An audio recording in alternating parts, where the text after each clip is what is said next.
Short trick द्वारा सारणी का मान हम कैसे ज्ञात करेंगे, इसको देखेंगे ध्यान से तो सीखेंगे। और यह आपकी TGT, PGT, high school, 9th, 10th लगभग सभी परीक्षाओं में यह पूछी जाती है।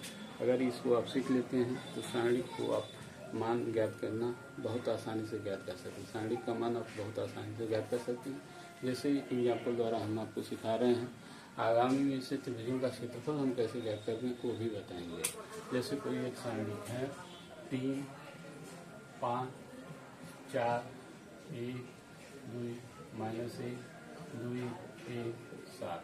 इस सारणी का मान हमको ज्ञात करना है। इसको ज्ञात करने के लिए पहले इसको मुख्य विकर्ण के तत्वों का गुणा करेंगे, उसके बाद उसके ऊपर वाले एलिमेंट जो हैं उसको गुणा करेंगे, फिर उसके बाद उसके एलिमेंट को गुणा करेंगे, मतलब उनके तत्वों को गुणा करेंगे और उनको जोड़ते हुए लिखे जाएंगे। अग्र विकर्ण के साथ जो भी हैं उसको गुणा करते हुए लिखते जाएंगे। फिर उसके बाद पक्ष विकर्ण जो होता है उसको गुणा करके घटाते हुए लिखते जाएंगे। पहले अग्र विकर्ण को जोड़ते हुए लिखेंगे और पक्ष विकर्ण को घटाते हुए लिखेंगे।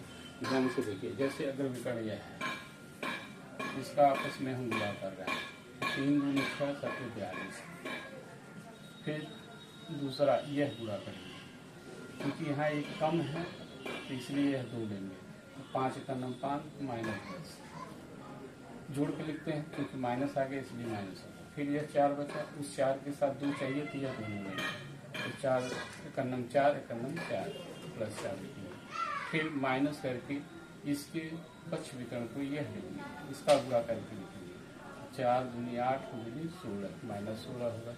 फिर इसके नीचे जो बचा हुआ एलिमेंट लेंगे, तो -1 का 1 में गुणा 1, क्योंकि 1 कम है तो यह 3 लेंगे, तो -3, क्योंकि माइनस करके लिखते हैं इसलिए +3।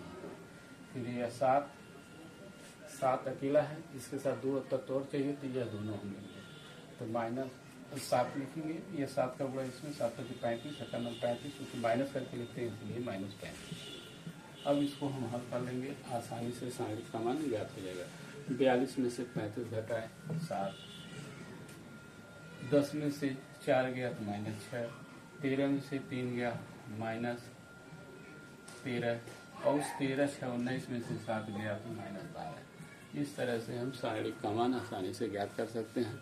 और एग्जाम्पल अगर आप लगाने का प्रयास करेंगे तो आसानी से सीख लेंगे। फिर यह ध्यान रखना, मुख्य विकर्णों का गुणा करके जोड़ते हैं, उसके बाद 3 तक ले जाते हैं। अगर कहीं तीन एलिमेंट में कोई तत्व कम है तो उससे पीछे से ले लेते हैं। इसी प्रकार पक्ष विकर्णों का गुणा करके आपस में जोड़ करके घटाते हुए लिखते हैं और सारणी का मान हम आसानी से ज्ञात कर लेते हैं। धन्यवाद।